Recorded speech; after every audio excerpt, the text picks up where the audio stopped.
Welcome everybody to Rogue Bogues. This is episode 45. We're getting them out, which is great. Myself, Andrew Bogut, and Hoop Consultants. What's news, pro? Bogues, what's going on with you, brother? I'm on a new diet, pro. That's what's going on with me. Tell me the new diet you got. It's a Bogues hybrid diet. So I hurt my thumb, long story, but cut my thumb open pretty bad, so I can't work out at the moment. And I was just sitting on the couch one day and looked down and started to see a little stomach, pro. So I'm sure you can. Yeah, I wish I could look down and see a little stomach, but go ahead. So I was like, you know what? Like I started looking into fasting, just like I've heard these things about 24-hour fasts and all that kind of shit. So what was it? Wednesday, just woke up and I was like, I don't really eat breakfast anyway. So I got to lunchtime. All I had is a coffee in the morning. And I'm like, I'm just going to go on the fast and just see what happens, right? And so, that was Wednesday, Sunday here now in Australia. So I did 3 24-hour fasts. So I did Wednesday night, I just did dinner. So I went dinner to dinner basically 3 days in a row with nothing else in between besides water and black coffee. Oof. Man, it's brutal. Like the first day, Wednesday, I thought I was going to die, man. Like I had a headache by about 1:30, and just the body was just like, what are you doing, dude? Like, what the hell are you doing? Feed me. Had a small piece of fish and salad for dinner, so it was enough just to get a bit of energy. Had a small steak the next night, and then another night, the third night, I had a bit of a bigger piece of steak, and now I'm back to eating again, but I'm staying off carbs and processed sugar, so I'm still kind of I want to stay off that for a couple of weeks and just see how I go, because I love pasta and all that shit, but yeah, man, like the crash, like it's just, but by like day 2.5, 3, started to feel better. But having no carbs is interesting, man. Like your body, it's like your body's fighting itself inside. So it's been good. I highly recommend it, pro. You should give it a crack. You know what? Like a few years back, HB actually sponsored and Wes Matthews sponsored a weight loss contest with the coaching staff. It was like me, Melvin Hunt, and a few other guys, Daryl Armstrong. I don't know why the fuck Daryl Armstrong needed to lose weight, but anyway, I did that. Like I would literally like eat my last meal or food at like 1:30 and then don't eat till the next morning. And it was fucking brutal. It is. And yeah, it works. Don't get me wrong. Kyle Collinsworth is a huge fan of that, intermittent fasting and stuff. He puts a lot of stuff on his social media about it. But yeah, I mean, it works, but I heard it's a motherfucker, especially if you go, like some people do like 8 hours, 9 hours, but when you do like 12, 14, 15 hours, it could really fuck you up. Yeah, I was going to try to do 48 straight on just water and coffee. I got to the first night, which was 24, and I'm like, I'm going to fucking die, man.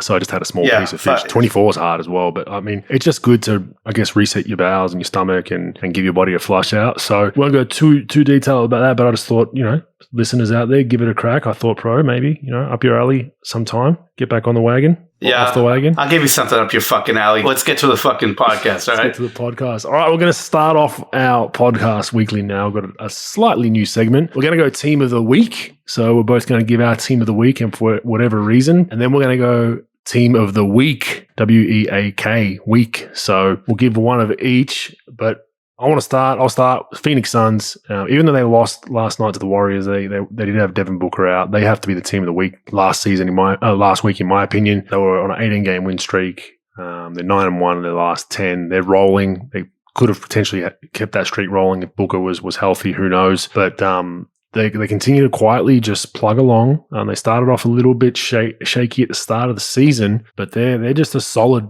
basketball team. They're very well coached. They have a second coach out there in Chris Paul. They've got Devin Booker, who obviously hadn't won a lot of games, so he's really bought into the fact of winning games rather than getting stats at times. Aiden's playing very, very well since he's been back from injury. So I'm loving what I see. They are my team of the week, pro. What do you have? So how does it work, Bogues? Do you want me to just go to another team? You don't have to. Whatever I want. I'm just asking. I mean, look, it could be a team like Houston. I mean, they've won 5 straight, so they've had the best week. From pod to pod is your week, bro. So your world, we'll just live in it. I'll go with, I'll go with a different one. Just so we can have some variety. I'll go with Golden State shit. They've been fucking rolling. They're fun to watch, man. They played well. Obviously, they lost to Phoenix, they beat Phoenix, but I'm saying they've been rolling. They won 8 out of the last 10. They're just playing really well. So I'll give it to those guys. Yeah, they lost to Phoenix in Phoenix. believe. Yeah. And then beat them back at home, which I had them picked at home. Steph came off a horrible night in Phoenix. Wiggins was kind of questionable that game. And even with Booker healthy, I would have picked him in Golden State. I just knew Steph would come out firing, which he did. And then, they've done really well. 19-3. They're top of the West right now. They're looking very, very, very good. Another shout out we can give Cleveland. They're at 4 straight at the moment. They started off really well, hit a lull. Now they're at 4 straight again. Another one is Houston, like I just mentioned. They're on a 5-gamer. So, and look, it's always why I wanted to single out Houston in this is they're supposed to be tanking. So it's always good for me to see teams that are tanking go on these little streaks. I think the GM's probably going to have a meeting with them pretty soon and be like, hey, calm down, guys. Yeah. They haven't played the best competition in those 5 games, but they've got some good wins along the way. But it's just good to see that it's not a blatant all-in tank. Like they're still somewhat trying to win games, but they'll still be at the bottom. So I give them both a shout out there. Team of the week, WEAK.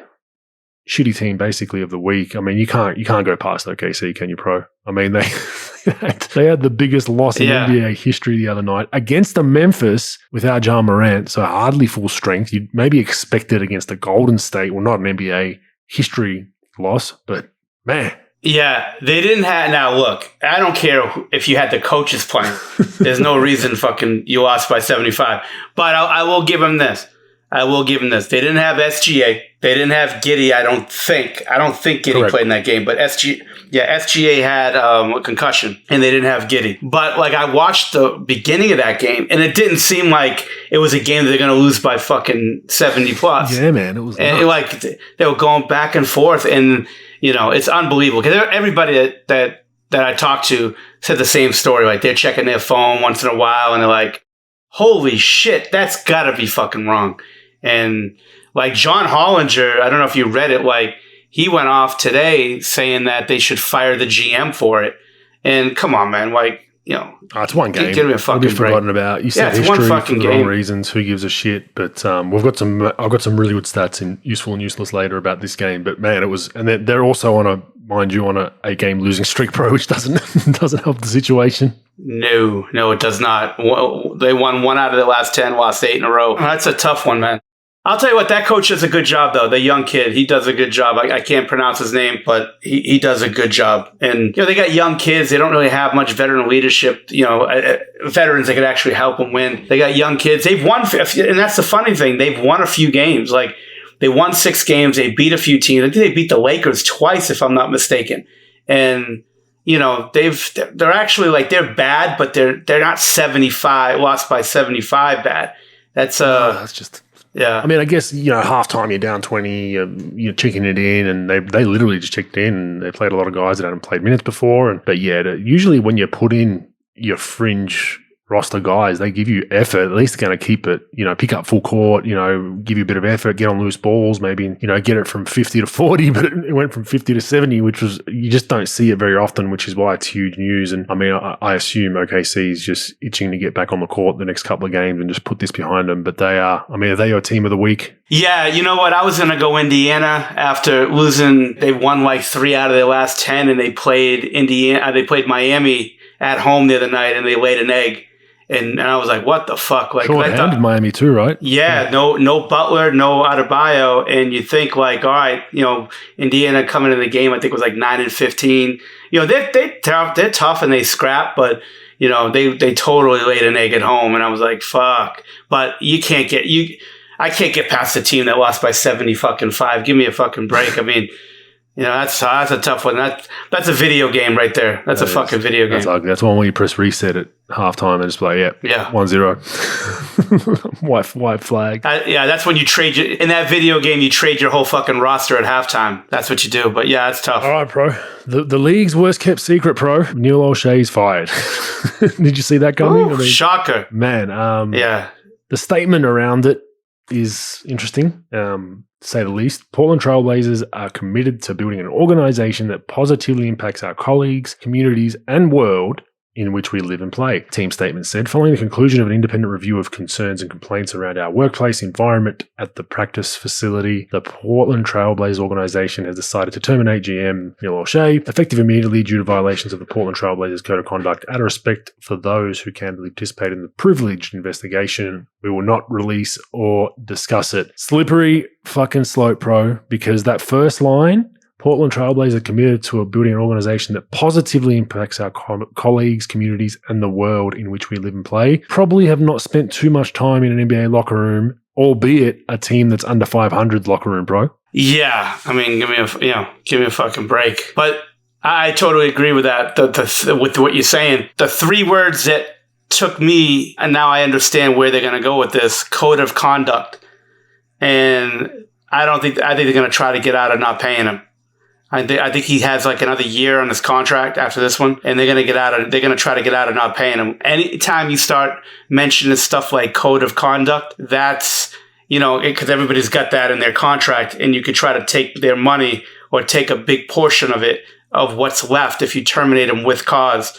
Because a lot of times if you buy a guy out, terminate, what they do is they have they have the offset. So if you had $5 million this year and $5 million next year, they fire you at the end of the year, you get $5 million left. What happens is, if some other team hires you for $5 million, that Portland would pay for it. Where, if that was a coach, where because they owe you $5 million, so you can't double dip in a lot of situations. Yeah.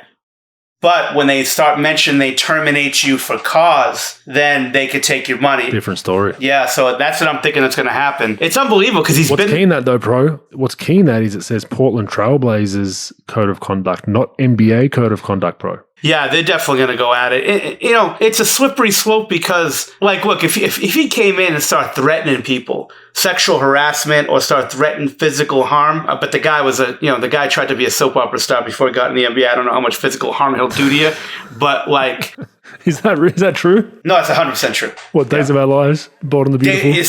Dr. Shivago, I don't know what the fuck he tried to be, but that's one thing. So I'll stick up for him in this sense. If he's just yelling at people, look, if they threw GMs out of the league or coaches out of the league for being bullies, there'd be about 5 GMs and 4 coaches in the whole fucking league. They're going to take advantage of their power. They're going to yell at people. They're going to scream at people.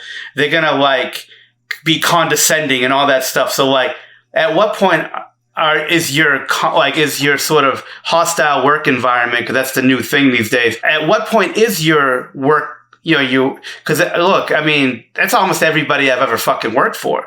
If that's hostile, getting yelled at and screamed at, I didn't give a fuck. If I fucked up, I expected to get screamed at and yelled at. So if every time someone screams at me, I'm going to report them to try to get them fired. So that's what I'm trying to say, Bogues. At what point, when are we going to, how are you going to define a hostile work environment? If he's threatening to fight you, murder you, that's one thing. That's fucking hostile as hostile can get. But if he's just saying, hey, you're a slapdick, you didn't fucking do your job, go fuck yourself. All right, fuck, okay. And then we roll back the next day and I do my job. But at what point is it a hostile work environment? You know what I'm saying, folks? Who determines hostile? That's your point. Every person's definition of hostile is different, right? Upbringing, what you've experienced in your life, blah, blah, blah, blah, blah. If it's you or me sitting on that board saying, no, that's not hostile, get on with it. You need to kick up the ass. If it's a purple-haired intern that just graduated from 4 years at some woke college, probably, if you had the wrong amount of eye contact, would be hostile, right? So code of conduct, the same. Portland Trailblazers code of conduct, not NBA's. That's a problem. So the writing is on the wall. I think they're trying to get out of payment, but I don't like hiding behind words like hostile. His actions were hostile. Well, tell us what they were. I want to know what they were. Show us your code of conduct and what he breached. You can't just put this word sandwich out there and then hide behind, in the respect of people's privacy, we're not going to, that's it with a discussion. It doesn't work that way. You've just fired a guy, potentially affected his livelihood for the rest of his life. Now, like I said, Pro said, physical altercation, sexual harassment, blatant just being an idiot, different story. If it's, hey, what the fuck are you doing? I told you I needed those papers on my desk by this time. Not hostile, in my opinion. probably can say, hey, like I don't appreciate being sworn at or whatever, but not hostile where you get the guy fired, right? So no, the meaning of hostile is different in everyone's mind, man, and that's where this is a very, very slippery slope. And the guy's done a good job being the GM. He's drafted well. He drafted Dame Lillard, and Dame Lillard wasn't like Michael Jordan coming out of college. He was a guy that was very good, very talented, but he was still not a finished product. And he drafted him. He made some good moves. McCollum. Yeah, they had Terry Stotts as his coach. He hired him. So he did some good things. McCollum, like you said, yeah. So like, it wasn't like he was a bad GM. I do think that once he wanted, the owner wanted Becky Hammon, he wanted Chauncey Billups, and then he really used a bunch of his bullets for fighting for Chauncey Billups and got what he wanted, but at the price that they're going to try to look to fire him. Because I don't know that for fact, but I just sort of read the writing behind on the wall. Disagree with his owner at one point, and the owner said, "Yep, you get your way, and I'm just going to keep this in the scrapbook for future reference." And bang, here it is. So, and then that rape stuff came up with Chauncey too, so that probably pushed it along. So I think that's it, and I think he's done a decent job, but that hostile work environment is a very slippery slope. It is, and it was the worst kept secret in the NBA. Let's be honest. We've been talking about it for weeks. Yeah. It was eventually going to happen, and it has now happened. So we'll move on. I have one earlier in the run sheet, which most people think might be not huge news, but DeMarcus Cousins signs with the Milwaukee Bucks pro. I'm not sure. Is it a 10-day or just the rest of the year vet min pro? I don't have the exact detail around it. I don't know. I would assume it's 10-day, and they're gonna, they'll play through his 10 days and make a decision. But I'm not sure. Yeah. Well, anyway, quite the fall from grace. I mean, I was with DeMarcus. We were heated rivals when he was in Sacramento. We used to go at it every other game, and then he was with the Warriors when I was there for my return in 18-19. But just the discussion I want to have around why I flagged this was it's the risk of what he did. Now, I don't know the specifics of it, but post New Orleans Pelicans, he had a phenomenal year that year. I don't know what his numbers were, but it was 24, 25, and 12 a night at least. If I had to guess off the top of my head, when he was playing, I think it was Anthony Davis's final year. He then goes into free agency. There were reports that the Pelicans had offered him an extension that wasn't the max, but it's still a lot of money. He turned that down. Then it was to the point where the Pelicans said, "Oh, we're just going to move completely off you." Then there were rumors that he had some lower deals that he was max or nothing in free agency. I don't think he had those on the table, but still had, 15 odd million a year type deals, probably shorter than he wanted. Probably would have been, if I'm guessing, it would have been 3 years, 50 million, those type of deals on the table, but nothing like your 5-year 100 plus that he was probably anticipating. So he takes the risk to then go to Golden State and play a role. He signs there for the mid-level, right? I think it was a mid-level exception. It was six odd million. He took that risk trying to win a championship. And this is one of the circumstances that it's backfired pro, because he arguably was a cog in a big machine of stars, got hurt numerous times. You could argue that if he signed that 3 years, 50, he'd have security, but not only that, he'd be playing 35 minutes a game and his numbers would still be all-star contention, right? But how do you see it? I just wanted to bring it up because it's the other side of the coin that people don't often talk about. All everyone talks about is Marcus. He's hurt now, he's injured, he's washed up. I still think he's a good player, but he does have injury issues. There are some kind of locker room issues at times. Although I will say behind the scenes, he's actually a pretty fun guy to be around, as bad of a rap as he gets. But he took that risk pro for that mid-level, turned down probably arguably more money long-term, and this is a case where you'd have to say it backfired, right? Yeah, I mean, the league's full of stories like this. And unfortunately, players sort of make a decision like this to say, you know what, I'm going to bet on myself and do this. I can get more. It did backfire to a sense. But a couple of things. Injuries, the league has changed. Big guys aren't worth what they used to be worth. The injuries really started to sort of pile up. His attitude, let's be honest, wasn't the greatest. Although Mike Malone was probably the best, probably got the most out of him than any other coach that had him, because he didn't take any of his shit and he was very direct. I do notice with players like that, look, some of them you can never get to. You could talk to them all day long. They're not gonna say what. But I do know this: a majority of the NBA, if you're straight up and honest about where they fit and where you see them and where they see things and where you see things, and you have honest conversations, and let's be honest, 80% of the coaches in the league do not have honest conversations with players. That you could probably get the most out of him, and he could be pretty good. But the injuries, the attitude, the blow-ups, the flare-ups, the bad media, it really hurt him. And then let's be honest, it's a copycat league. If, with a guy like that, it's the same thing I've seen with Antoine Walker. It's the same thing I've seen with Allen Iverson. They'll take the hard stuff from a player that doesn't have the greatest of attitudes for a while, as long as they're putting up numbers and they're producing. Once they start falling a crack below that, then nobody wants to give them a chance, and they want to excommunicate them. And I think that's what it was. I think most of the teams like, you know what, we're not going to take this chance on him. He's done. And then we don't want to deal with it. And it's a problem because your reputation is like your credit rating. That shit doesn't go away for about 7 fucking years. If they see you as a problem, it doesn't matter how reformed you are. I mean, you can go to you can go to Joel Osteen and, steal the money that Osteen, put in his fucking toilet or something, in his church. But you could change yourself totally, and they don't care. They're not going to give you that chance. And I've heard what you said. I've heard he's not the worst guy in the world. He's a pretty good guy, but I think people are over him. They're done with him. And, unfortunately, thank God Milwaukee gave him a chance. I don't want to see anybody blackball from the league, but it's going to be really hard for a team to really give him a hard look, to be honest with you, Bogues. Yeah, I agree. But look, I mean, it was just announced a couple of days ago. Brook Lopez has had back surgery out indefinitely, could be out the season. It's been kind of open-ended. And backs, you just don't know. Back surgery could be 9 months, 12 months, 3 months, 6 weeks. You just don't know, right?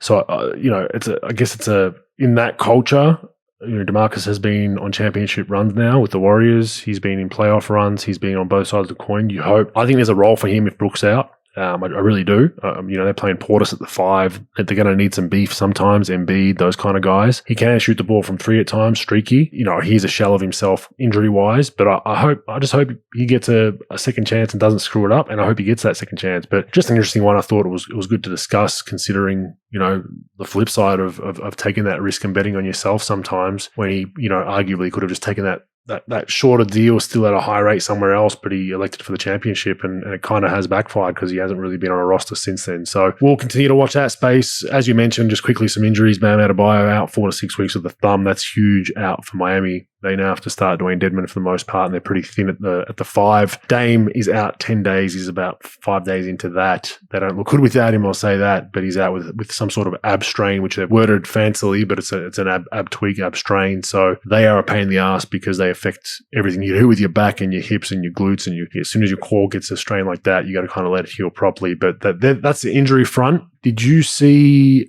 the subtle shade thrown at Vogel by Anthony Davis and LeBron James, pro? Did you see this? I did not see it, Bogues. Let me know what's up. Well, so after their loss to the Clippers, LeBron James' comment on Tyronn Lue. As a coach, he doesn't have a weakness, quote unquote.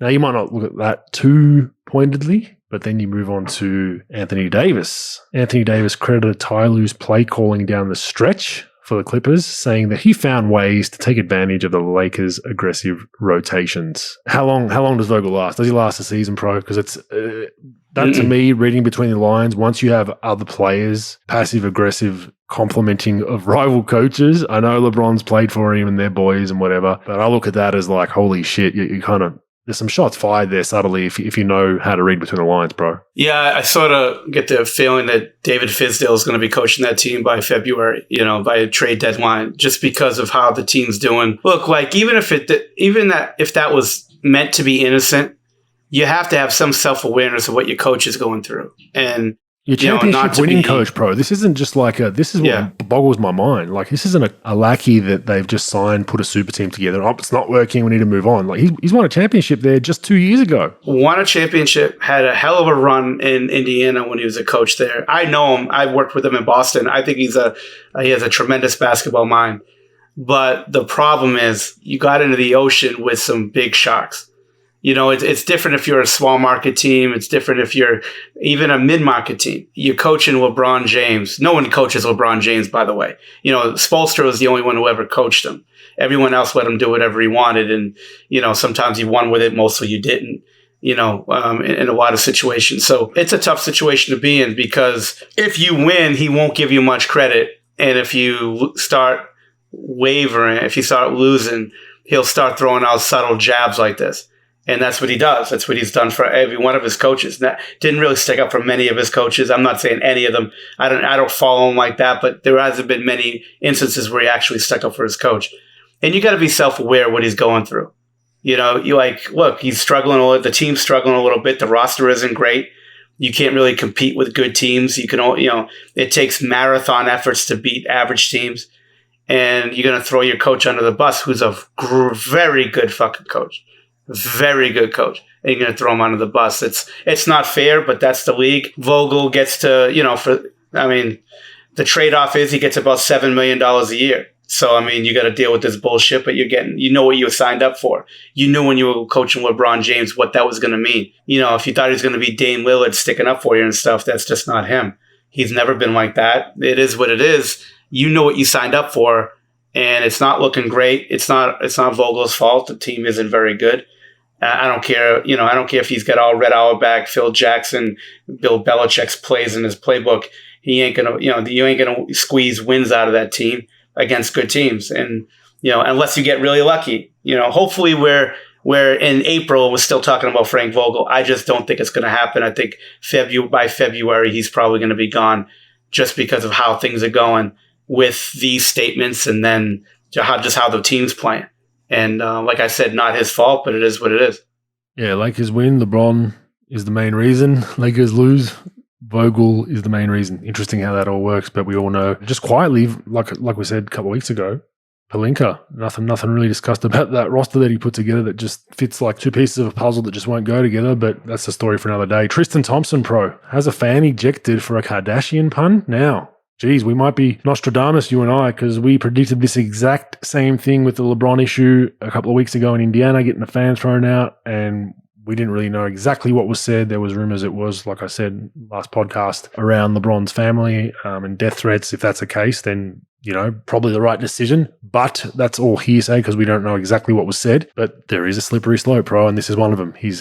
I'm not sure what was said, but if it was most of the internet comments around the Kardashians, even comments that probably you and I have made about Kardashians, should a fan be thrown out for that? I don't think so. I think if it's playful, banter, we talked about this before. Like, if it's banter, look, that's what fans do. As long as they're not like brutally, going at you, they leave their seat. Those are things that I don't like.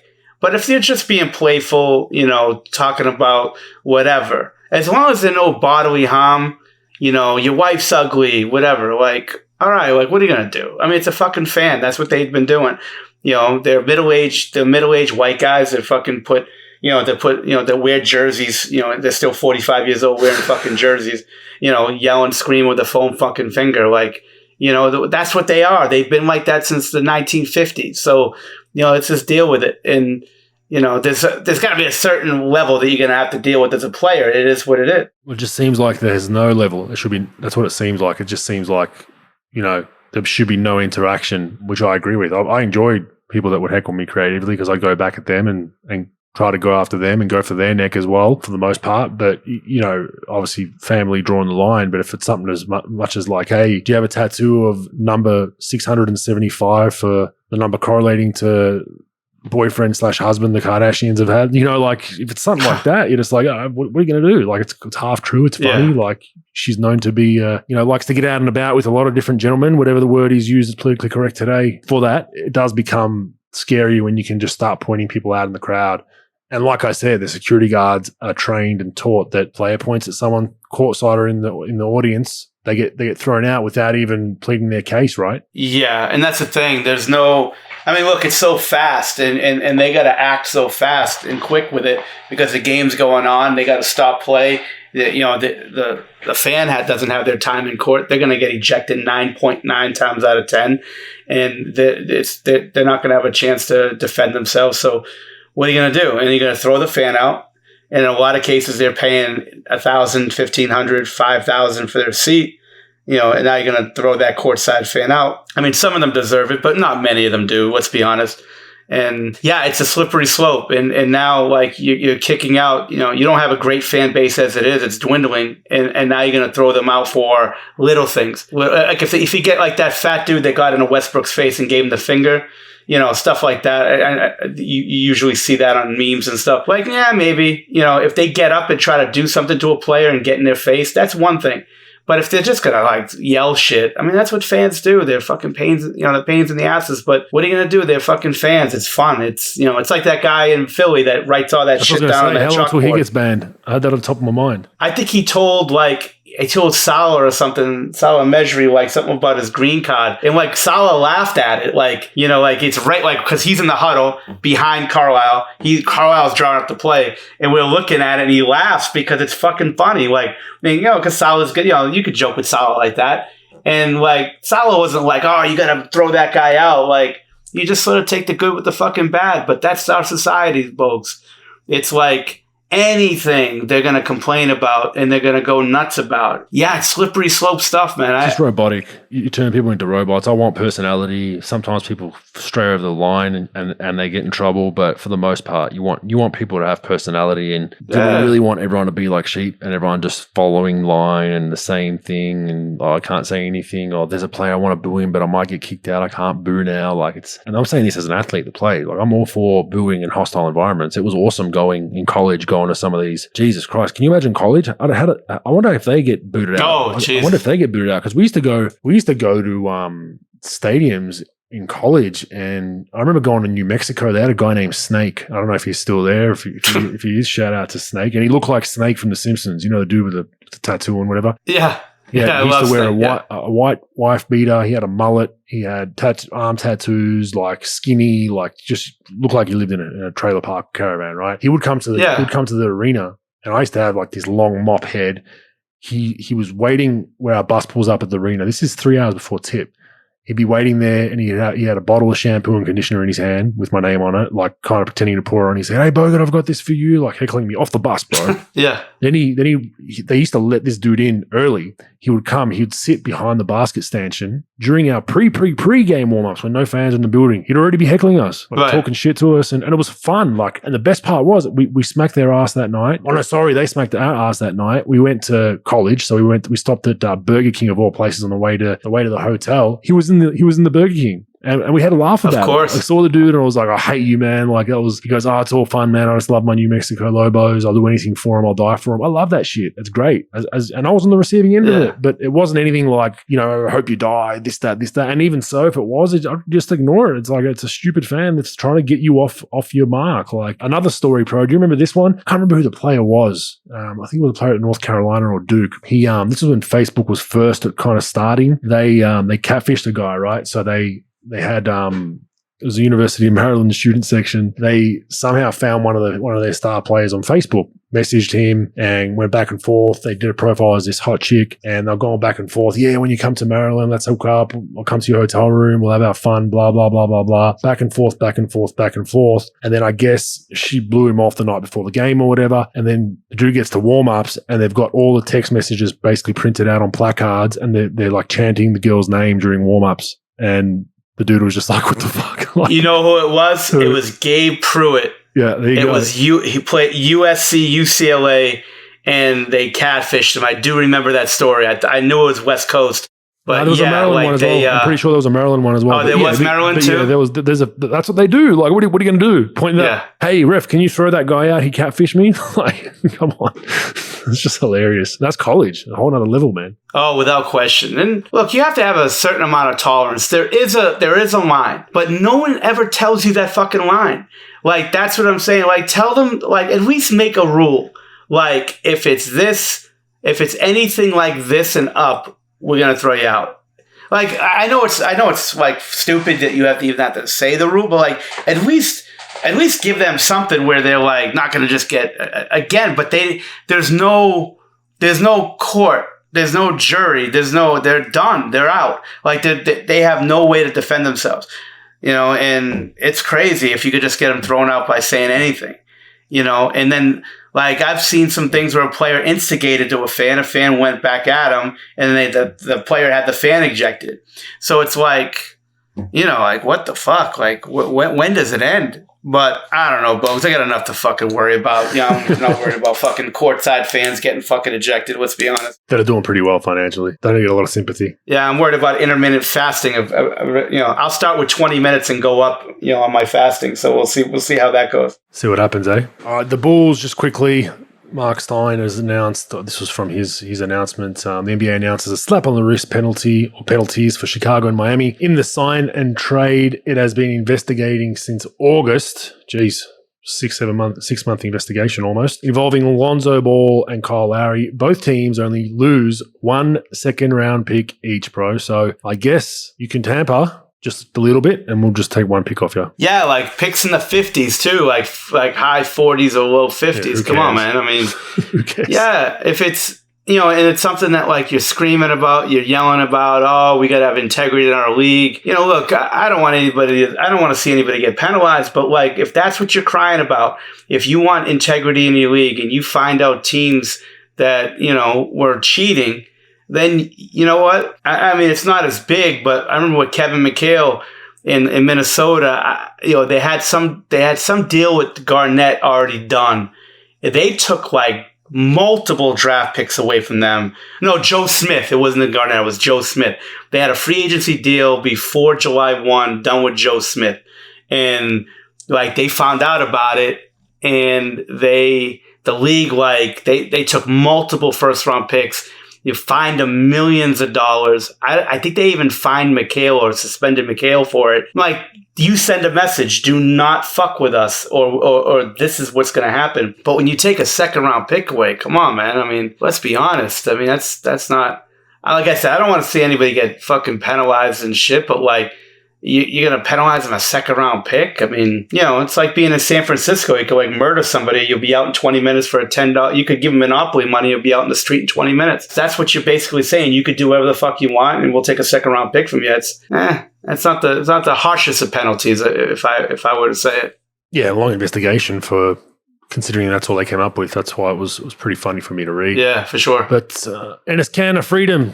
Name change. It's getting a bit much for me now, pro. Like I was kind of not defending Ennis, but I agreed with his sentiments to an extent. I agreed on both sides. I agree that he'd cop shit as well. If he was in the position of getting money from Nike, would he be making these comments? And then he's wore Nikes, that whole conflict of interest there with his comments. But I agreed with the sentiment about LeBron. But now I think it's just getting too much. Like the whole changing your name to Freedom, dude. Like I see a run in politics for him when he's done playing. I feel like that's where he's positioning himself. He did make some valid points though on his. I think he was on. Was it Fox News? Tucker Carlson maybe, where he said that America is a great place to live when you come from another country, and I would agree with that. America, Australia, these countries are fantastic to live, but I think the people that are born and raised here think it's. At times you can criticize to an extent, but on the same page they make it out like it's hell. But I guess when you come from countries that are doing it a bit tougher, you appreciate it. So I agree with your sentiment there, but changing your name to Freedom, I mean, what next? Yeah, I really think that I do think he wants to fight for this. I do think that he's all in on every type of human right, trying to do things, and that's cool. Like. I gave him a little shit, the last couple of weeks for this stuff and about hypocritical stuff if he's in LeBron's shoes and all that. But I do think he's real for that. I do think that this reeks a little bit of look at me, getting attention and doing a little bit too much. That's his own business. He wants to change his fucking name. Let him change his name. I've known Ender since he was like 17 years old. Like I was there like the day he left for Turkey to go to the United States. He worked out in Chicago with Grover for a while before he even went to Kentucky or anything like that. Great fucking kid. Great fucking kid. But, yeah, it just seems a little bit like, all right, man, it's a little bit too much now with the shoes and this and that. And what else is next, man? I mean, tattooing it to his face. I mean, that would actually be pretty cool if he did that. But anyways, like, I don't know. Freedom. Hashtag freedom or some shit. I don't know, man. Like, all right, we get it. We get it, but let's move on, man. It's enough as a fucking rough. I think it's just too much theatrics with it. It starts to diminish your message after a while a little bit, I think, when you start doing things like that. The league, man, NBA, dropping like flies with COVID. Fully vaccinated league by reports. Boosters, what is it, December 1, wasn't it? Was that the date they have to get them by? So fully vaxxed league. Massive COVID cases again today. Basically most of the starting lineup from the Hornets is out. Numerous other guys. LeBron was in and out, which was a story in itself. But it's prevalent again. It doesn't look like it's going away. But the one thing is this new variant, from what I've read, is as much of a sniffle as your average cold, the Omicron. But yeah, it's still an issue in the NBA, and it's the reason why we mention it isn't to go on another COVID rant. I'm sure people have heard that enough. It's more that this could once again severely impact championship favorite teams. The Golden State Warriors, the Phoenix, they get a case before the playoffs that runs through their team. They get a case during the playoffs and miss a star player. It could really change who's there at the end of the day holding the trophy, bro. Yeah, Bogues, I just don't want it to affect my fucking fantasy team, man. I don't give a fuck about the championship teams. Right now, knock on wood, it's been fine. But yeah, I mean, it's going to be one of these things, testing, false positives, all this stuff. It's going to be, they'll probably ramp up testing, I would assume, and all this stuff. It's, I mean, it seems like it's like a never ending, right? Like there's always something that's being harped on. So it'll be an interesting deal. I'm glad our boy Lawndale's out of it. He had it once and he's over it, and, go from there. So he gets that again and then gets another 14 days. That's what's crazy about it. You got guys that are fully vaccinated. You got guys that have had it before and then had it again. They still have to go through the 14 days, I guess because they're contagious and whatnot. But it's just an interesting time. It'll just be really, it could have huge ramifications, like I said, for who's holding the trophy at the end of the day. So hopefully no more cases. But Embiid, another prime example, just came back, I believe. He was in the protocol for a while. They hit a downhill spiral. Now he's back on the floor. So, and it can cause problems with other players then having to play more minutes, injuries. Who do you call up? So it'll be fun to watch that space. Let's get to the Australian NBL real quick, bro. You probably wouldn't call any of these games, but we spoke about it a little bit via text. Look at the Perth Wildcats, some love. They look good. Some people have picked them out of the 4. They will not be out of the 4 in my opinion. Bryce Cotton, obviously, everyone knows MVP candidate every year, but Vic Law, man. Do you know much about Vic Law? He is. I liked him. Chicago kid, yeah. I liked him a lot. He was with the Bullets last season. Kind of injury-affected year last year. Didn't play a lot. He's kind of a 3-4 tweener in our league, and it's interesting because they play him at the 3, and as soon as you put a 3 on him, he goes down on that block and punishes him. You put a 4 on him, he takes him outside and go off the dribble. Like, really multifaceted player. I think he finished with 37 the other night. Probably should have had 40, missed a few dunks later in that game. That's hard to do in FIBA ball, and it just all came at ease. He was getting the free throw line. He was posting up. He was hitting threes. So I'll give the Wildcats some love. They beat Adelaide 36ers team, who some people have tipped in the top 4. They've retooled completely. I'm not sold on them because they have a rookie head coach. I think it'll take him a year or 2 to get that system thriving. But Vic Law, have you had much to do with him other than just knowing his college history? Anything in the G League? Worked him out in the high school, and when he was in high school, I believe he went to St. Rita High School in Chicago. I did some workouts with the kid, and good kid, works hard. I've heard about some of the coaches that coached him throughout, like in college and things. Really good player, really tough, hard-nosed kid. So I'm happy for him. I think that level, I think he could be great, great at international level and FIBA level, just, because he wears it on his sleeves. He goes hard. I think he's a fun player to watch. It'd be good. Definitely, yeah. So look, I still have them as they're one of the teams to beat, in my opinion. They were missing 2 of their starters in Mitch Norton and Dodd Blanchfield, and they still managed to beat a team that some have as championship favorites at home on their home floor. They have, starting off the season with a massive home bend, so they'll be in pretty good nick coming 5 or 6 games with 5 or 6 straight home games. But look out for them. Congratulations to the Tasmanian Jack Jumpers. So they are a new team, pro, that just first season, inaugural season, they're down in Tasmania. Yes. If you know where that is, pro, you look at a map of Australia, that little island that's broken off, that's Tasmania. Huh. It is a... Scott Roth is coaching that team, right? Scott Roth is coaching that team. He got his first win in controversial fashion, in overtime against the Brisbane Bullets down there in Tasmania. They had almost 5,000 fans there, which is sensational. It's a city of, what are they at? About 240,000 people. To get 5,000 there for almost 5,000, brand new arena, great story. And you just love to see small markets having people turn up. And they got a win, so congratulations to them. The name I'm still not sold on, the Jack Jumpers, pro, but we'll take it with a win. Let's check. Yeah, shit, that's good. Now, somebody told me, I think I was talking to somebody, does the league own them? Like, who owns it? Yeah. Doesn't like the league own the team? Yeah, so the league owns the team. They form the franchise. They will obviously try to sell it off down the track to maybe some local investors in Tasmania. The other thing the league own, I believe, or Larry Kesselman owns is the arena and the complex down there with a deal with state government there and the leasing rights to that. I believe that's how it's done. And then the whole waterfront for the owner of the NBL is a big property developer. So I assume that he's got contracts to build all the apartments and commercial and residential infrastructure along the water there. But a beautiful arena on the water there. It's a cold part of the world, Pro, but it's a very, very. I think it's rated the cleanest air in the world, Pro, other than Antarctica. No shit. Other than Antarctica, I believe. I could be wrong, but I know it's up there with how clean and a lot of wineries down there, valleys, kind of. How would you compare it to a U.S. city? Can you compare it? How would I compare it? It's a bit cold. It doesn't snow. Might get snow every now and then randomly, but it is cold because you get that Antarctic wind from the south. What would I compare it to? Probably Park City-ish, but not as high end. Obviously, just a everyday city, but something like that. It's a smaller city, smaller town, but just beautiful. Undulating plains, wineries, cellar doors, restaurants, clean, healthy produce. You can get all that kind of stuff, and there you can only get there by plane or ship. There's a cruise liner that you can drive your car on from Victoria, Melbourne, and go. I think it takes overnight to get there, so it's not as accessible and easy to get to. So it stays kind of pristine, which is pretty cool. But yeah, congratulations to them. Whenever you start a new franchise, getting your first win, Scott Roth, rookie NBL coach, has done a good job. And I'm going to be honest, I have them picked last just because their inaugural seasons are hard, a la Bobcats, a la Orlando Magic. You're usually getting some veterans that have bounced around. They have a decent mix. I just don't see their talent over the course of the season being enough to get them enough wins. And I think they're one injury away from really being in some trouble. They do have Majet, who is a really good scorer there, American import.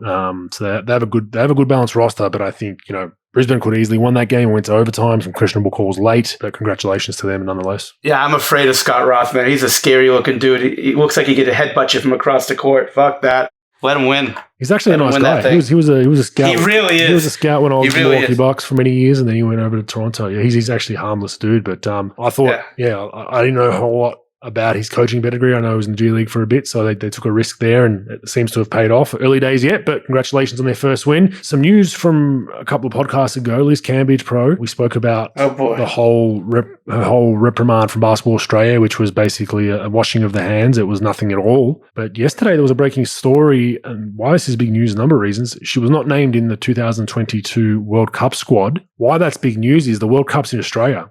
It's in Sydney next year, Bro. She was not named in the squad. Now, people might say, well, can she be named later? But it looks like they're saying, no, we're done. We're done with Liz Cambridge, with the national team for now at least, or at least this next World Cup. Is it that she doesn't want to be involved? Is it that they don't want her involved? Who knows where the truth lies? But an interesting one, considering the penalty that she received for the issues of the Nigerian national team and whatnot were nothing. To now do this, it doesn't smell that good, Pro. So there's obviously, like we agreed, it was inadequate. The board of trustees didn't vote on it. Only fans did, and she didn't get in, so she's out. Now, was it fans or only fans, Pro? That's the question. Only fans vote. Yeah, only fans vote. Only fans vote. And she didn't get it. Because she's supplementing her income with OnlyFans. If you want to check that out, we'll give her OnlyFans page a shout out. Don't send me this shit. I don't want to see the pictures or videos. Keep that to yourself. That's for you and a night and possibly a box of tissues. But other than that, I want to know about it. Tissues for crying? Sure, Pro, crying. Let's leave it at that. Crying.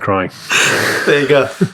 There are some people out there that like that kind of thing, and that's your decision. Stats, useful and useless. Let's dig into this Memphis 73-point win, Pro. I'm going to read through these. The Athletic was calling for Presti's head, obviously. But let's get on with it. Memphis scored its 80th point with 9 minutes 39 to play in the third quarter. The Thunder finished with 79 points total. Even though the Grizzlies went on to score 72 more points after this point, they could have gone scoreless from the 9-minute 39-second mark of the third quarter and still won the game, Pro.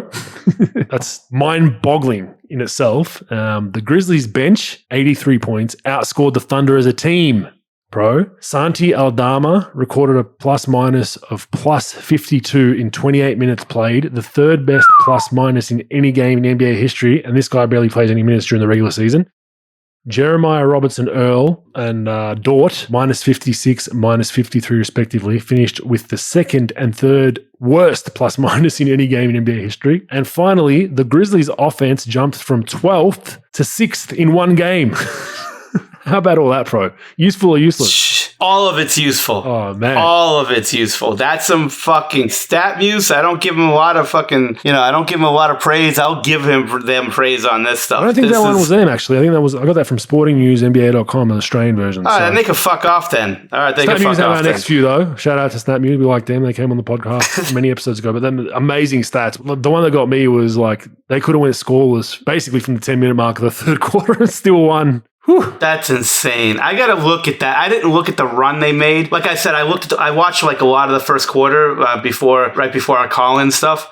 And it just looked like a normal game. Like they were missing a couple of shots. The game was relatively close. And that run must have been unbelievable. It's crazy. And it's funny, like I'm doing... It wasn't even that crazy, though. Look at the quarter to quarter. It was 31-16, 41-20, 41-26. Then they finished 39-17. And like you said, if you were watching the game, you're like, oh, yeah, they'll get it back down to 30 or 20 at the end of the game with bench players. But, man, it just went the other way.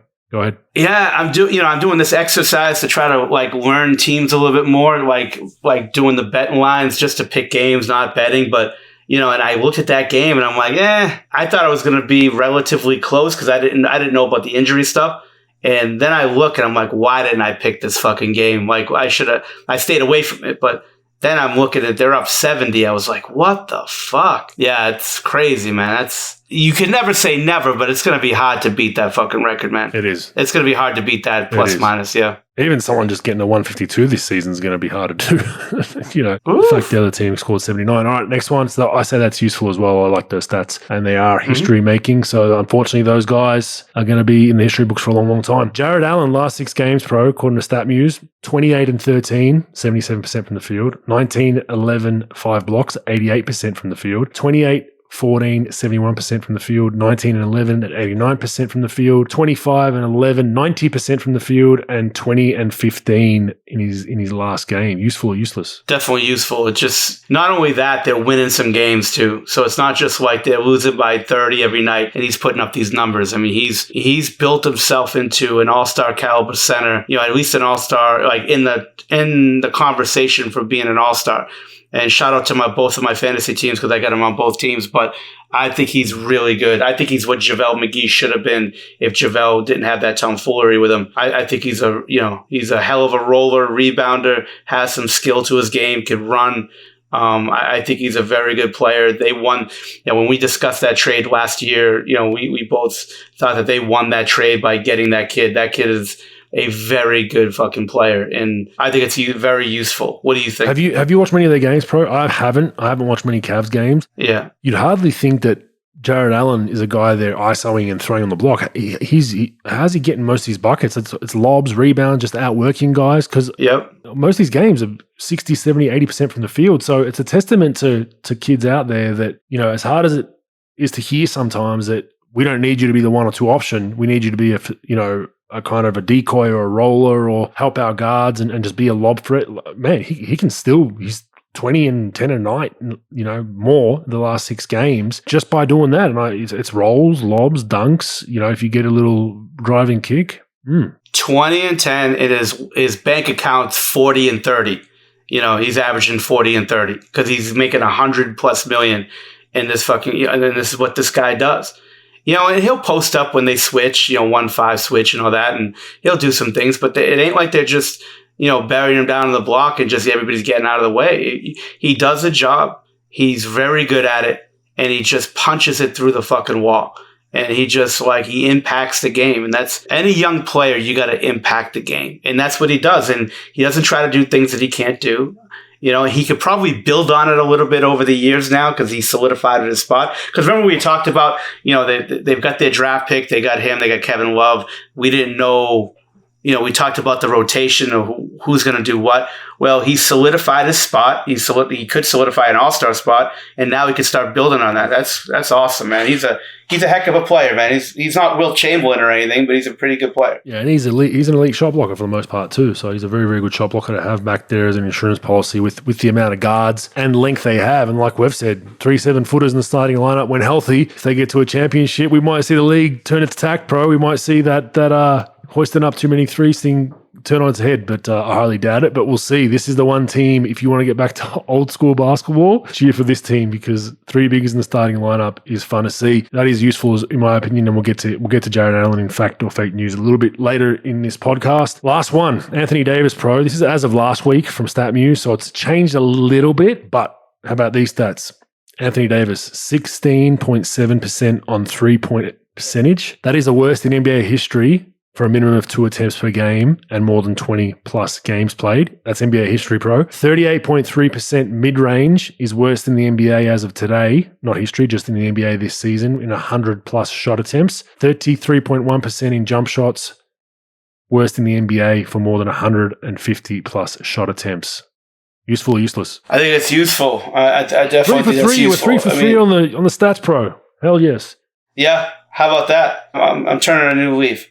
But no, I think it is. It just goes to show like the types of shots he's taken. You know, he's gone like I remember I was breaking down some film of his when he was in New Orleans early in his career, and he'd be a face-up drive kind of guy, face-up drive, run and hook, dribble drop, jump hook, face-up elbow, like simple stuff, pick and pop shot, pick and pop drive. I mean, I thought he was a better shooter than obviously what he's shown, but it goes to show you like he's like, you know, ISO fade away, you know, he takes a lot of contested shots, and look, he still puts up great numbers, but the efficiency of what he's doing, obviously it's not adding up for him. And I think he's got to, you know, for them to win, he's going to have to change the way he's playing. You can't put those numbers up statistically on those percentages and have impact on them winning. And you got to change you got to look in the mirror and change a little bit of how you approach this. You know, your shot selection, when you're shooting threes, contested versus not contested. All those things got to come into play. And I think he's got to do something with it. What do you think? Yeah, useful. I think getting him back on the block more would definitely help. Like you said, that turn face jumper, turn face rip through. He's tough to guard. He's so quick down there. I think the Lakers just get stuck in phases of they're looking at, you know, between Russ, LeBron, AD, like, hey, who's going to take the game over today? Like, who are we going through? It's kind of like waiting for someone else to take it over, right? That's what it looks like at times. I mean, AD doesn't love contact. It seems like at times if you put a big on him, he's going to pop more often than not and try to, if his 3 ball's not working, it's then you got to really attack that big, and then he's risking getting hit, knee collisions, getting fouled hard, and I know he doesn't want to do that, not on a regular season. So mentally it might just be I'll save this for the playoffs, but it might be too little too late till then. So they are, you know, whenever you're in NBA history for a shooting percentage, even for a quarter of a season, it's not good. I think he's at 18% right now. He was 2 for 2, and then he went 0 for 4 in the next 2 games. So he's boosted it up a little bit, but yeah, he's got a long way to go. And if they're any chance, they need him firing, and they need some of their injuries to come back. But an ever-aging team, we're both not sold on them. Fact or fake news? What do you have this week? Bogues, we've talked about this many times on the pod, but now that it happened, now that Neil O'Shea got fired, do the Trailblazers look to blow it up and trade Dame Lillard this season? What do you think? Well, I'm looking at their record right now. They're 11-12. Had a bad loss the other night at home to San Antonio, which I actually picked. I thought they'd win that game just because Dame was out. They're 1-10 on the road. Funnily enough, they're 10-2 at home, but 5-5 last 10. They've been like this for the last 3 or 4 years, injuries or not, new coach or not. They're hot and cold. They'll go on streaks, and then they'll actually go on streaks the opposite way, right?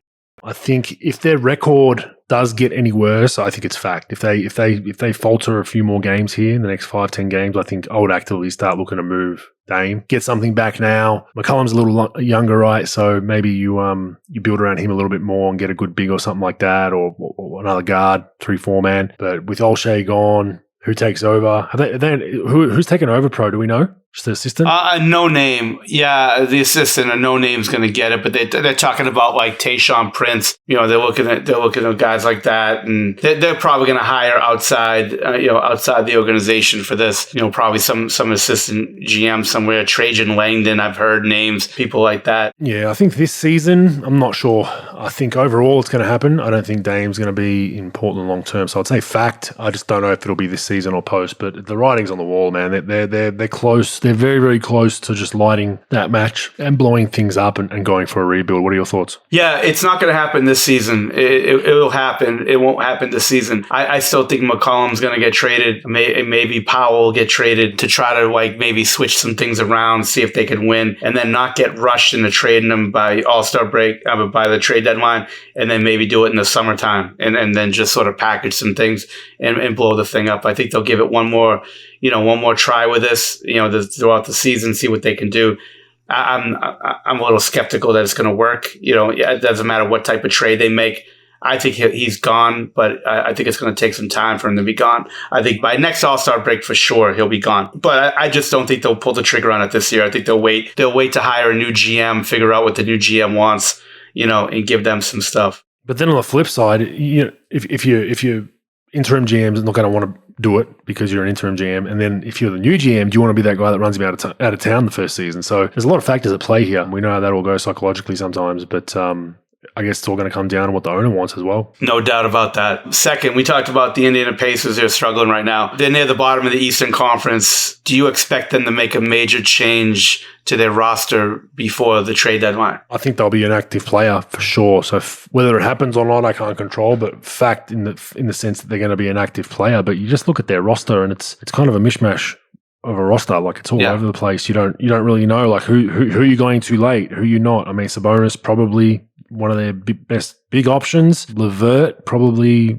Levert / Brogdon on your perimeter maybe. It seems like Chris Duarte is a guy that can get him up as well. But a strangely Miles Turner, a strange mixed roster. I think they need to make a change. But they've got a win now coach. That's what I understand with this play of getting him back there. I don't think Rick's known for his overly great development of players, him individually, staff's separate. I think he's more of a guy that has a chance with any decent roster to get to the playoffs. So, you blow it up, then you've probably, in my opinion, got the wrong coach for a tank team or a team that's rebuilding. So I think that's why they won't go gung-ho on blowing it up. I think they'll be an active player if they get the right deal, but I don't think they're going to blow up and go tank mode in the future just because they've got a coach there that probably won't want to be part of that. Yeah, I do think that they're going to blow it up and make changes. I think they're going to try to trade. I don't know what they really have in the trade market for those guys. I think Sabonis has some value. I think he has some value. He's been at a pretty high level the last couple of years. Brogdon, I think he's got another year after this one. I think he's 21-7 this year, 22-6 this year.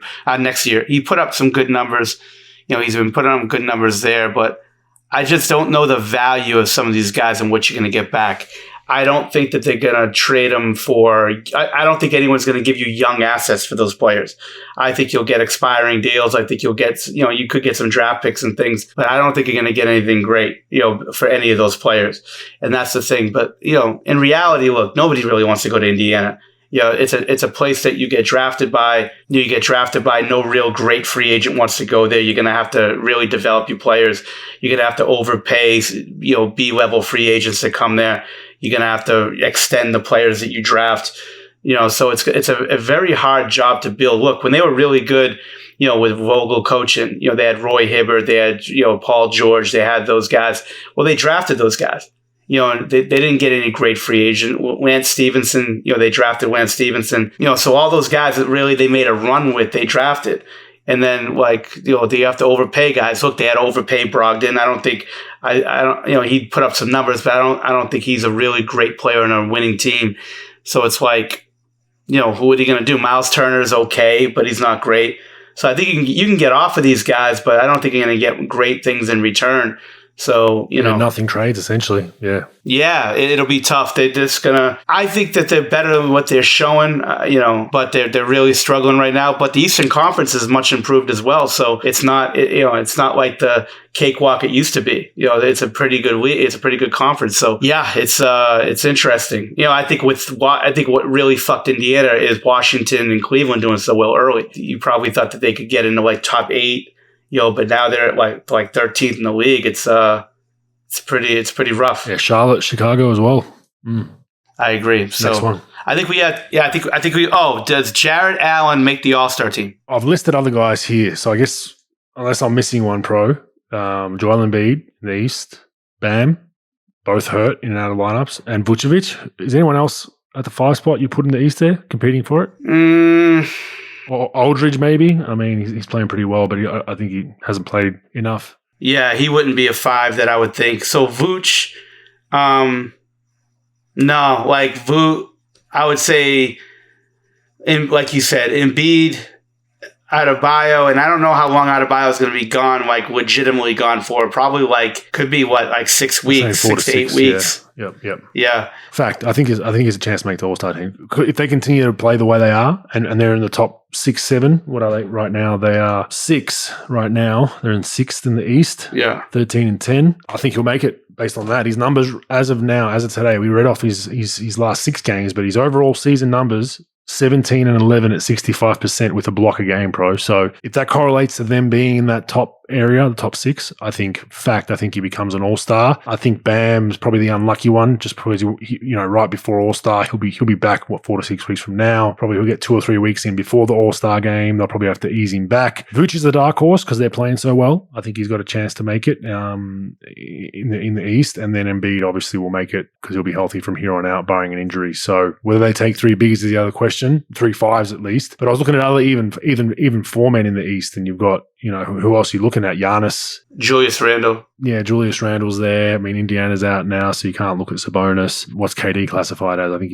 he's more of a 2-3. Washington, no one really there. So I think he's got a chance. Charlotte, Philly, Boston, Atlanta. Collins maybe, but their record's not good enough. So I think if it all depends how they word this whole centers versus forwards thing in the All-Star game. I think it's just guards and forwards now, isn't it? Then he probably has a chance, but if it's just the one center thing, then he's going to be unlucky, bro. What do you think? Yeah, I say he gets unlucky. I don't trust the NBA to do the right thing when it comes to voting guys in. If we're talking about there's going to be no injuries. Now, with injury, like substitution and injuries, he can make it. I just don't think, I think that they'd rather Embiid in, they'd rather Adebayo in, Vooch maybe. I hope he makes it. I think he should make it.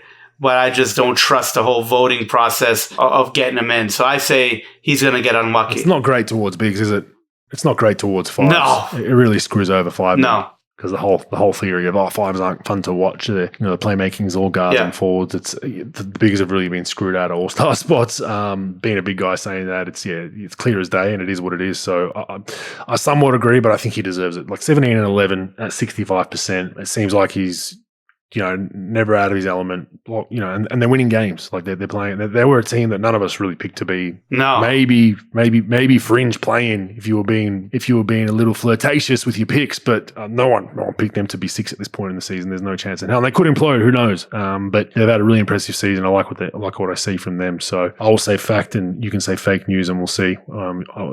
If I lose, I blame the NBA. So I've got to cover. There you go. All right, let's wrap this up. So look, we did our call in. That was very, very good. Call-in app if you want to join us live. We had a pretty good joining today. We're going to add that right after I finish this outro for the podcast. So if you want to join call-in next week, they're generally at about midday Melbourne, Sydney time and roughly 7 p.m. Texas time central. So I think that's 5 Pacific for those of you on the West Coast. They are available now via website. So it was only Apple apps. The app now, or the service works via their website, Call-in, all one word. And for all you Androiders, it is coming soon. They're working on the Android right now, but it's an awesome app. You guys can jump online with us. You make a little account, kind of like a Twitter or Instagram account. It takes you 2 minutes, and then we can literally just push a button and you're online with us. Ask us a question and go back and forth, and pretty enjoyable for the most part, pro. Thanks, man. We will see you next week. Folks, I'll check you next week, brother.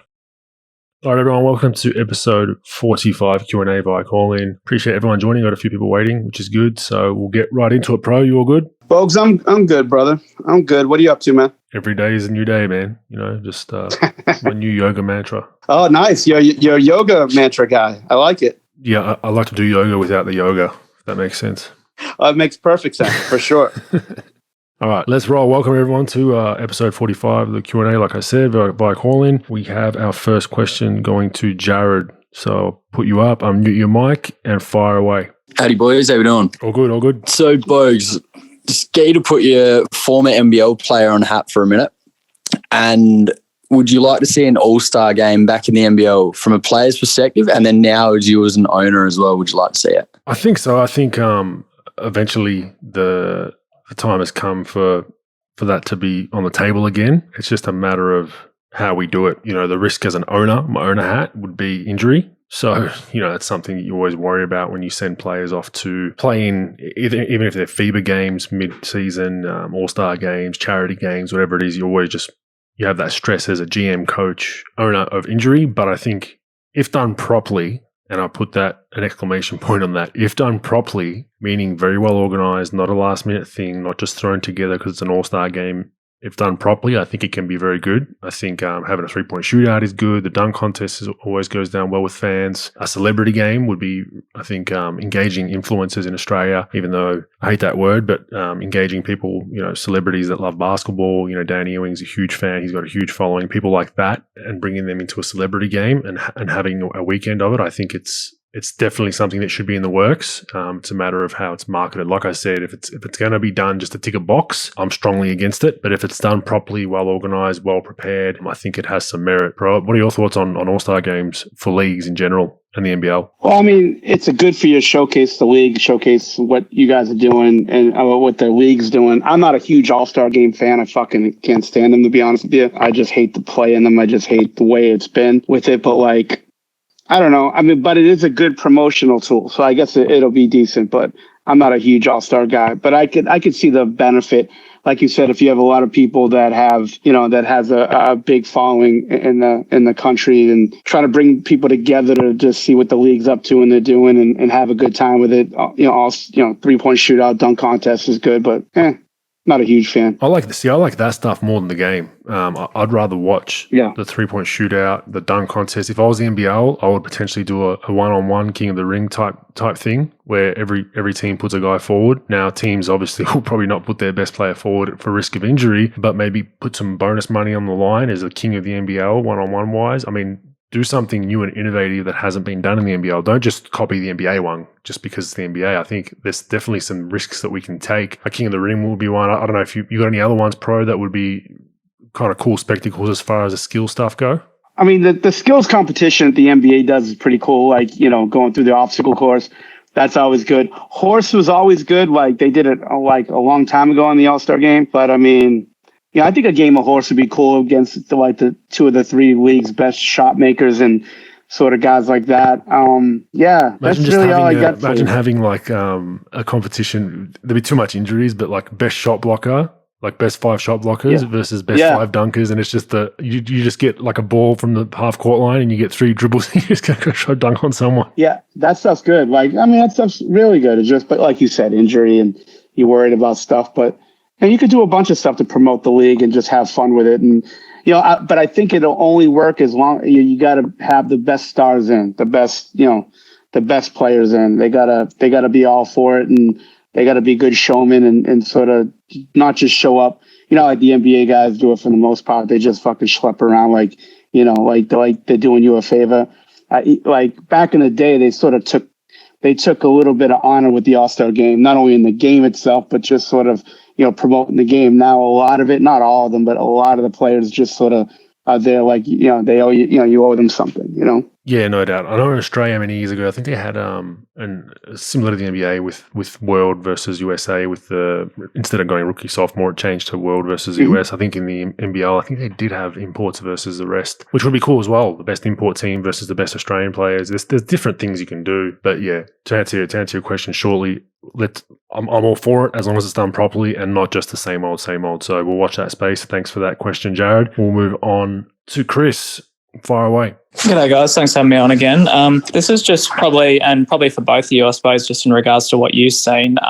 This is talking about, Bogues, when you were on the Howie Games and you were talking about, when you were always sort of brought up to not, I suppose, put people below you status-wise when, you're always, like you said, you're always very polite to people like flight attendants and things like that. I suppose, did it annoy you when, if you're on a flight, for example, and like you said, you saw players being disrespectful to people, and would anyone sort of call them out on it? Yeah, I would. Yeah, good. I guess the frustrating thing I found is most of us in the NBA have come from that very position. I know I have. I was, lower working class family for the most part. We had a couple of good years. We were probably teetering towards the middle class, but it was a grind every day. And we were below a lot of we were below someone wearing a suit. So I was treated that way. My father definitely was broken English, so it was always hard for him to kind of fit in as far as that went. Once he got his business going, it got much better. But yeah, I was on that other end of the stick. So I knew how bad it felt to be kind of looked down upon as just a cog in the machine or kind of peasantry type working roles. Not saying flight attendants and that are, but if you get my point, it's just, it really frustrated me. And it's not so much going out of your way and being super nice and fake, like, hey, how you doing? How's your family? Oh, Yeah. It's just, please, thank you. Hey, can you get me that? They might have forgotten something and you say, hey, excuse me, I hate to bother you. I know you're busy, but you forgot my drink. Can I please get it? But I just saw a lot of, like the example I gave, and it might have been just been one that stuck on my head, and I've given it I think I gave it on the My Journey, or I've given it on a podcast before. So in our airplanes, we have these big tables where they basically put them in the exit. Near all the doors, there's tables on both sides. They take out a bunch of, and there's 2 seats facing each other on each side of those tables. So there's 4, and on the other side of the aisle, it's the same thing. And then you get to the wing and to the back. So there's about 6 tables. So when you get on these planes in the NBA, as Pro would know, they generally have 2 of these tables blocked off when you board that are just full of food. So like, you've got fruit platters, you got hors d'oeuvres, you got shrimp, you got chicken skewers, just appetizer type stuff, nuts, chips, all that bullshit, right? So Michael Redd used to sit across kind of diagonally from me at that table. I was 2 rows back, but I could see the table, right? So he used to sit at that table. So once we're about to take off, they clear the table up and then you've got a free table, right? And I still remember to this day, he pushed his button and I was watching. I'm like, what the hell is he doing? The flight attendant gets there, or the stewardess, which you're not allowed to say anymore, but I'll say it was a female flight It's attendant. 2021, yeah. She gets to his table and he's like, can I just get some watermelon, some apples, some chicken skewer, whatever he was ordering, I don't know, right? And Yeah. I go, Mike, like, you're sitting at the fucking table. Like, why don't you just get, why would you push your flight attendant call light to have her serve your food on the plate? And come on, Bogues. I'm like, nah, man, like, what are you doing? So I was like giving him a bit of shit, like kind of my standard Bogues way, like kind of laughing, sarcastic jabs at his stomach, like, dude, come on, man, like, you can't do that, and that always stuck with me. And then I just see guys, like, if guys had a bad game, they're cranky, they're tired, we get in, and sometimes just taking it out on a poor flight attendant who's trying her best, or it could be trainers, it could be masseuses. It's just, please and thank you go a long way. That's a bare minimum in my opinion. You don't, like I said, you don't have to go over the top. I'm sure Pro has some very good stories around that as well. I was just going to say, just before I get to him, but sort of, from that point of view though, just say, for example, would you ever see like a coach or anything call them out on it? Just be like, hey guys, like, pull your head in, basically. Like, they're here to do a job, they're here to look after you. Like, would anyone ever call them out on it, or would they be too scared to do it? Like, well, it's hard because the plane's divided, so the players are at the front, coaches are in the middle. Some coaches sometimes might, like, hey man, like, chill out a little bit, but for the most part, they don't know what's going on, and most of them will just try to not have any conflict off the court. You try to keep that in timeouts or on the court. You're going to have conflict every now and then. The last thing you want to do is, if it's blatantly disrespectful, like, Kevin Porter Jr. throwing soup in someone's face, that's a whole different story, J.R. Smith. Pro, have you ever caught anyone out on it, or what are your stories? Yeah, I always did. There were young guys. There were veterans that just sort of left it alone. It's their deal. But coaches aren't going to really call them out for the most part. We actually, like in Dallas, for the most part, we had good guys that really didn't do much. We had a few that just sort of socially weird, and not used to it. And you call them out. You don't call on it right there. You just sort of wait, and because it's just one of those things. You definitely want to get back to it for sure. You don't want to let it go, but because you don't want the confrontation. You just rather like let it go. It's usually not a huge deal. It's not usually like a big production. It would be like a 10-second exchange and that's it. But, it's sort of like the difference between a boss who's a good leader versus a boss who just likes to boss people around and use that power. And I think sometimes players have that with the money and stature. They feel as though they could treat some people like that. And not all players, very few do. But like, I just think that they do mistreat those people on the plane. And, I think it's just part of it because a lot of them are coming in. They're young kids. No one's ever told them no before. They treat people how they treat people. Nobody, because they didn't want to get thrown off the gravy train. They never corrected them on any of their social behavior. And I think that's sort of part of the job of a young player, for a coach, to sort of tell them what's right, what's wrong. I've seen it. I think veteran leadership is going out the window in the NBA, and like it was 20 years ago, where you have legitimate NBA veterans taking people under their wing, and sort of like, hey, look, you got to tip the flight attendant at Christmas. You got to tip this person or treat this person a certain way, and then call people out when they're not doing the right thing. I think that's sort of going. I think that's like the last of the Mohicans. I don't think you see that as much anymore, and it's probably going to get less and less as the years go on and more young kids go into the league.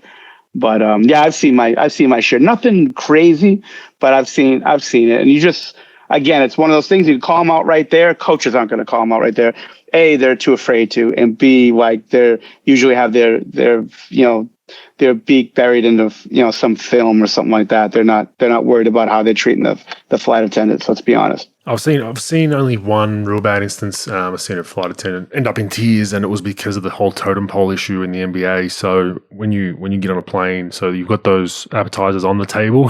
This is how petty it gets, and then you've got meal service. So once you're in the air, you can have like there's usually 3 or 4 options you can pick off a menu. Some steak, some fish, whatever. Right. The way it usually works is the veterans eat first. Is generally the unwritten rule, right? So I can't remember what year it was. It was in Milwaukee, but we had a rookie that came on, and he got his meal first, and I still remember one of the veterans like cussed out the rookie and said like, how dare you get that? And the rookie kind of half didn't know, you know what I mean? It was kind of like, well, I didn't think it was a big deal. And then cussed out the flight attendant for it because, the vets should eat first. And it's just like, dude, like, is it really that big of a deal? Like, if it is, just tell her or him on the side, like Pro said, have a conversation about it, but like lit the person up in front of everyone. And I think that's when it gets time and place and strategy with these things. Unless it's, like I said, something blatant where it's someone throwing soup at someone, then I wouldn't mind going after him. And if it comes to conflict, then so be it. You got to deal with it because that's completely 100% over the line, unacceptable. But if it's a manner issue or, like I just said,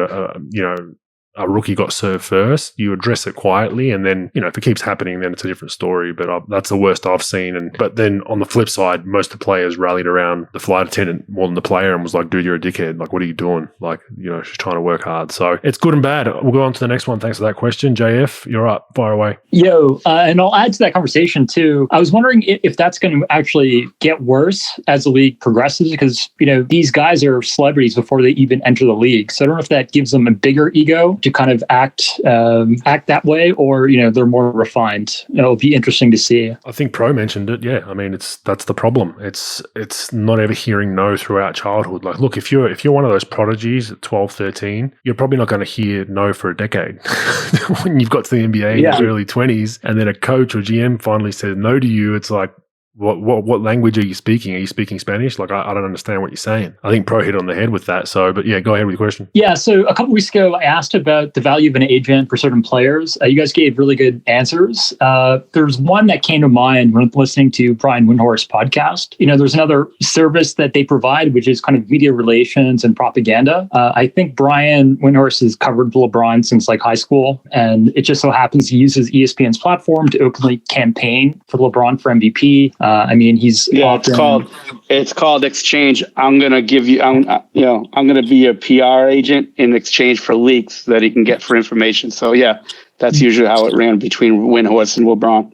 But go ahead. I'm sorry to interrupt. Yeah, and he'll even do it like for other clutch clients, right? He's usually a hype man. He'll extol the skills and play of like even the guys on the lower end of the clutch client list, right? So my question is, when did you guys realize that the integrity of the media was kind of not pure and there's a lot of politics that goes into the coverage of players? It took me a while. Early on, I was young, wide-eyed, dumb kid that came out of college and thought everything was fantastic in life and everyone's in it for the right reasons. And I spoke about this with someone on a previous podcast last week, nothing to do with basketball, but when I first came to the league, there was a few of these journalists, the old school journalists smoking the cigar, trench coat. If you feed me bullshit, I'm going to dig into it and I'm going to out you like for Peter lying Vesey and guys like that. Yeah, like your Columbo type, like a detective type journalists, the ones that actually investigate, read, research, and they present what the story is. They don't give you their leaning politically,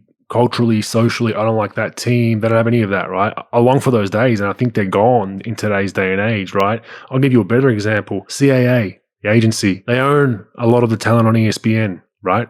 So when you see these ESPN play a little game. Write these down. When you see a little, these shows criticizing players, go and look up the CAA client list for players, and then go and look up. It's very hard to find which media personality are CAA, but I know it's most of ESPN. There's a direct correlation in who I'll criticize, and it's blatant. I was presented with this a number of months ago by some people, and it's to the point where someone could do something reprehensible, and it'll be a 30-second discussion, and it'll go on to slandering someone else who isn't CAA. That's how blatant it is. So pay attention to that for people out there. No one really notices that. And that goes to media bias, power, CAAs in with ESPN, and you scratch my back, I'll scratch yours. And that's just the dirtiness of the industry. I know it frustrated me the more and more I found out about it. Certain beat writers wouldn't write anything about certain players that they liked or that they were in with their agents, and then all of a sudden a different player will do the same thing and get absolutely killed, and you start to scratch your head like, what the hell's going on here? And the more and more you dig,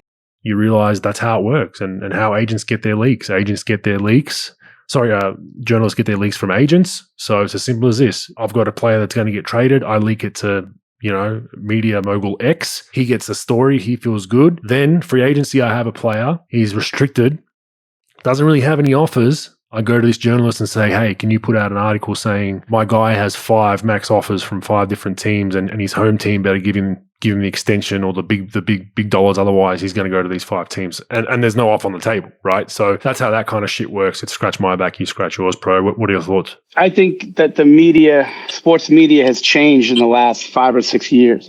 Like, you don't see the big, huge, opinion pieces anymore. You don't see the big investigative journalist stuff. You don't see that, those big things anymore. All it is it's change. It's breaking stories, breaking news, breaking trades, who's getting traded, who's getting fired, who's banging whose girl, who got in trouble last night, and all the scandalous stuff. And to do that, you can't really have an opinion anymore. You can't go hard at people anymore, because if you do that, if you go hard at this GM, hard at this coach, hard at this agent's client, then they're gonna shut you off. And if they shut you off, you can't get those little pieces anymore, because of Twitter, because of Instagram, because of all this stuff. People want their information like this, so you don't have time to do those huge pieces anymore. So it's all for the most part, it's all National Enquirer stuff. It's all like soap opera stuff. So it's and that it's just little quick hits. So it's who's getting drafted, who's getting traded, all that. So to lose your assets, it's sort of like being a cop and having your informants on the street. You lose your informants, then you don't get those pieces, and you can start getting beaten by your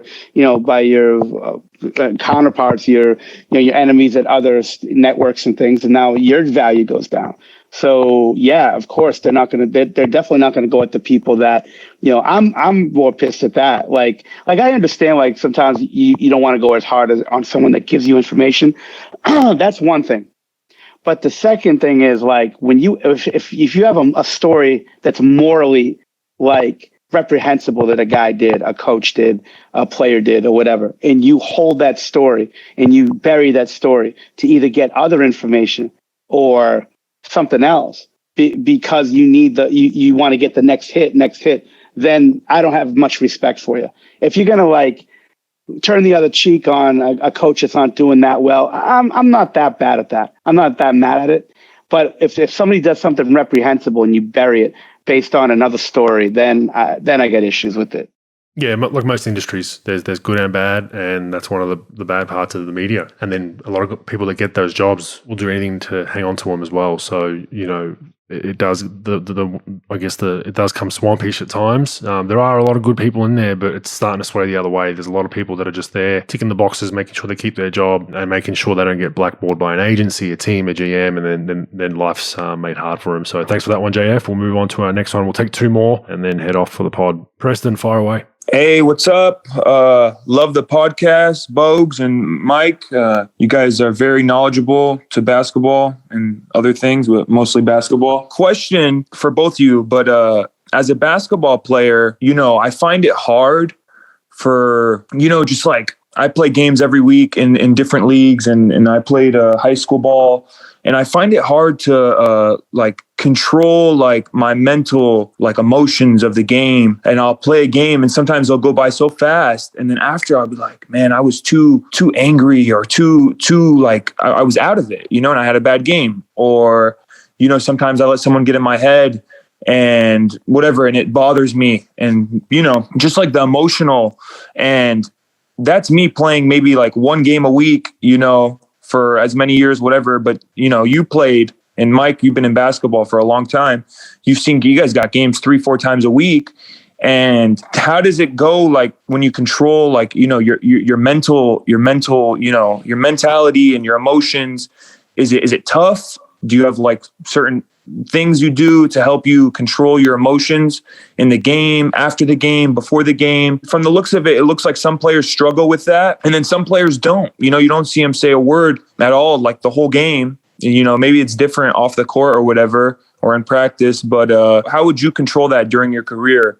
With emotions. And are you getting angry to a point where you're getting teed up and fighting people, or is it just more? Yeah, like no. I always used to be very bad. I when I was younger, I was kind of like that. Now it's more like I'm keep to myself, but I'm so angry and I'm just like telling myself at the same time, like, dude, just shut up. Don't worry about it. If you focus, you're gonna win a game. You're gonna make a play if you just don't worry about that. And, we record our games in our leagues, and sometimes I'm like, man, that play right there pissed me off. And watching it, I'm like, that shouldn't piss me off. I should just go keep playing. And instead, it ruins my game. It affects me. And I've gotten way better the last year. I focused, and I found different ways myself to, get better at that. But I was just curious to see from an NBA player standpoint, I feel like maybe because there's so many games, you just got to like forget it and just go on, move on, and just kind of grind it out, slow grind. But, how does that work out for you? Yeah, it's a great question, man. And this isn't Grayson Allen, is it? Me? Okay, hey, no, I'm not that bad. I mean, it is a great question because that's the challenge. I mean, a lot of the game, people always say, a lot of it's mental. A lot of it's mental in the NBA. Most of it's mental because you got travel, you got wife and kids, you got coach railing you, you got minutes up and down, you might be a bench player, you might be G League to NBA. So a lot of it becomes mental. I had that issue as well as a young kid. I was real angry kid, shocker. But more to the extent of like, if guys weren't playing the right way, I would lose my shit. And then people would think, oh, look at this guy, he's just got a bad attitude. But it was more about like, if dudes were playing for themselves, trying to get their numbers up, if guys weren't passing the ball, it would really affect me, and I'd show it on my face, right? And then in college, so what happened with me in college was like, even if I individually, the competitive fire in me and holding myself accountable, if we were doing a shooting drill and we needed, 20 out of 30 and I'd get 18, I would be pissed to the point of like I'd kick a ball, like punch a wall, like real angry shit, right? Which was just stupid at the time. But I remember I went and saw a sports psych at the University of Utah. Now everyone gets different advice, but for me, his whole thing was like, think about something that makes you happy or a happy place, right? Kind of Happy Gilmore, like, the putting and all that, right? It was thinking about home and family and all that kind of stuff. And that really helped just set my mind. Like as soon as it triggered something where I wanted to lose my shit, it was like I'd trigger it to something else. And then it'd take 2 or 3 minutes and then I'd forget about what I was pissed about. The other one was that helped me was, it's a everyday psych, I guess, some training that you can do is it's just called fingertip focus. So you get your index finger and your thumb, you kind of like you're clicking your fingers, but you do it slowly and you rub it together and just think about what that like actually concentrate on what the feeling is. And it sounds silly, like you see people do it in the yoga pose, right? It sounds silly, but it just centers your mind back to the present. So feel your finger, feel the focus, and it just gets your brain back to like, hey man, you're good, everything's all right. And then I guess it's then your goal to, like you said, next play. Don't let this play derail the next 10 plays. And that's the biggest challenge guys have, right? It's like, do you get a tee and get thrown out and then cost your team the game? Do you, not get back on defense? Then you've made that mistake compound into 3, 4, 5, 6 possessions. You get benched, you cuss out the coach, and then it's a avalanche effect of problems, right? So I think those two techniques is try to go to a happy place, quote unquote. It sounds like a cliche, and then just be in the present, be in the moment. That's what you hear most people say when they're talking about, I just want to be in the moment. I don't want to think about my 40-point night last week. I don't want to think about my 0 for 10 night the day before, right? And that in the NBA is key. If you can't get over that last game, and I've felt it both ways. Like I've come off a game winner in Milwaukee and then thought I was the shit and like the next best thing and blah, blah, blah. And then go into the next game and you had 4 points and 2 rebounds in 30 minutes, and then the vice versa. Like you come off a bad game and then it refocuses you the other way. Like, shit, man, I really need to focus. And then you come out and have 30, right? So it's a balance, Pro. I'm sure Pro probably deals with it a lot more from the development point of view.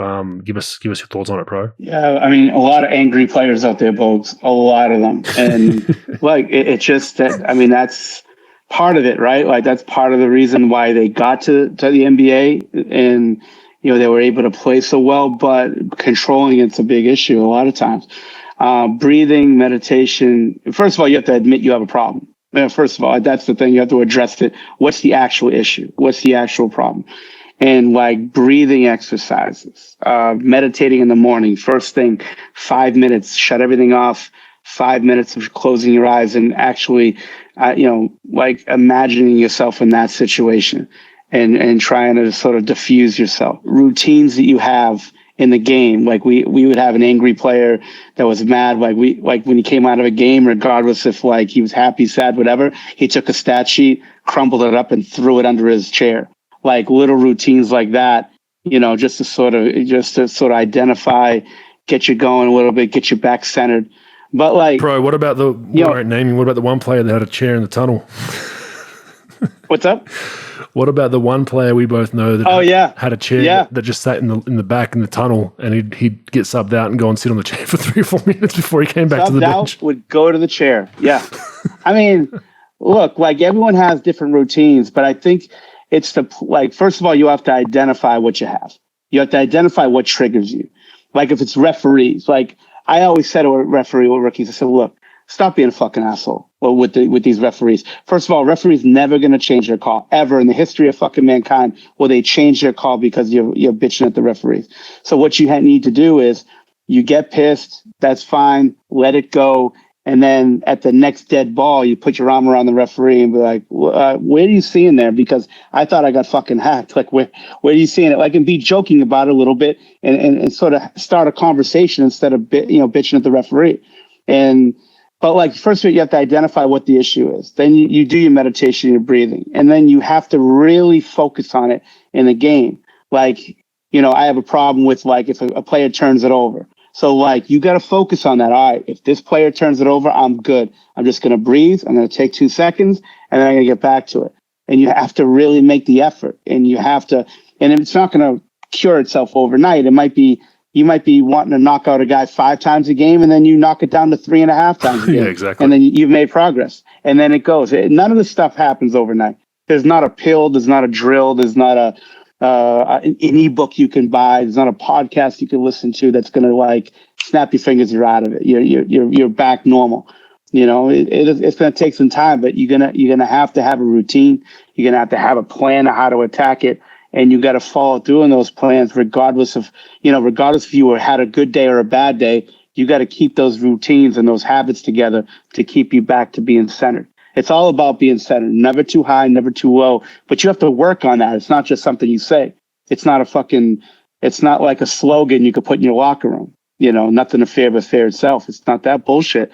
But it's real things that you have to do to sort of keep you back into a centered situation. Yeah, and it sounds like you're saying it's affecting you for the rest of the game. Maybe the goal would be, all right, like next time I can be pissed till the next time out or next quarter time break or halftime break. That could be the first goal. So, all right, there's 3 minutes on the clock. I'm fuming right now. Okay. And then once you sit down, you're like, once I stand back up, it's a new game. There's different techniques, like Pro said. You're not going to just switch it off overnight. You're going to probably have to go and bat it down into increments. And that's a goal. It might be, hey, you lose your shit for 20 minutes sometimes. Now you're cutting it down to 10. And then the next game it's 5, whatever it is, right? If you're a double technical guy that gets ejected a lot, set the bar to 1 technical game for a couple of weeks and then get to 0. You definitely can't just switch that shit off. And because if you think you're just going to go, all right, next game I'm going to be all good and be perfect, it's going to probably do you more mental harm because you'll go into that with so much pressure and anxiety and you'll be probably overthinking that. You won't even be thinking about the game. So you got to have a good mix there. But thanks for that one, Preston. Appreciate that question. We'll go to our final question. That is Simon. Unmute and fire away, buddy. Yeah, g'day, fellas. Just a quick one. Back when I was a kid, like you'd have Luke Longley, who was a 7-footer, who was like the only Aussie represented in the NBA. And then the GOAT, Andrew Gaze, could only get a couple of 10-day contracts at that stage. And then it kind of opened up the doors when you had Shane Hill and Bradkey and then Anstey. that was awesome because you had guys that you saw in the NBL. I mean, yeah, they had the Olympics and that's probably helped a lot, but that was great to just see, hey, these are guys that I've seen in person and they've made it to the NBA. Now you're getting guys from all sorts. You know, Will Magnay played a game, Daniel Dell, Mango Mathiang, Isaac Humphries, Mitch Creek. Is there a brotherhood between all the Aussie NBA guys? Like, is there a WhatsApp group or anything like that? Or like, what's the go with, just a relationship between whether you've played 10 years or one game? Not to that extent. Look, the national team's probably more where the group chats and that come into play. I think there's a mutual respect for guys that have played. I think there is a bit of if I'm being honest, there is a bit of a difference between played and on a roster that I know some guys get a bit grouchy about. Like a double-digit NBA guy might say, well, player X wasn't really playing. He was on a roster, you know. So I think the brotherhood is probably more around guys that are actually over there long term. I think the guys 1 foot in, 1 foot out, as harsh as it sounds, it's a little bit different, you know. So the stopover stuff, not so much. I think guys that, you know, Paddy, Joey, Longley, myself, you know, Delhi, guys that actually, you know, played numerous years, vital roles for their teams, which has only really happened in the last decade, let's be honest. It hasn't. Luke Longley was the only guy that actually had a long-term role. Anstey was probably next after that, I believe, for that era. And then probably go Shane and a few other guys had stopovers. So there is, but there isn't. I think it's just a hard one because if you're done a 10-day, and this is what gripes me with the NBL at times, it's like a guy could go do a 10-day or go over to the G League and maybe got one call up and then they sign in the NBL and it's like NBA star signs in the NBL and you're like, whoa. You know, let's be honest about it. We don't need it. Back in the day, the NBL needed to do that 10 years ago. We don't need to do that anymore because we're getting genuine players that have come from the NBA or Europe that are stars, promote them. You don't have to do the ones that are kind of fringe just to try to fool people that aren't avid NBA followers. But there is, but there isn't. Does that answer your question? Yeah, it is. Yep. Cool. All right. Thanks, Simon. We'll wrap up this week's episode. This was episode 45 of the Q&A. Really appreciate it. Some good news. Callin is now available via the website as well, which is good. And the Android app is being worked on. So within a couple of weeks, we should have some more listeners. But thanks, everyone, for joining us. Thanks, guys. Appreciate you.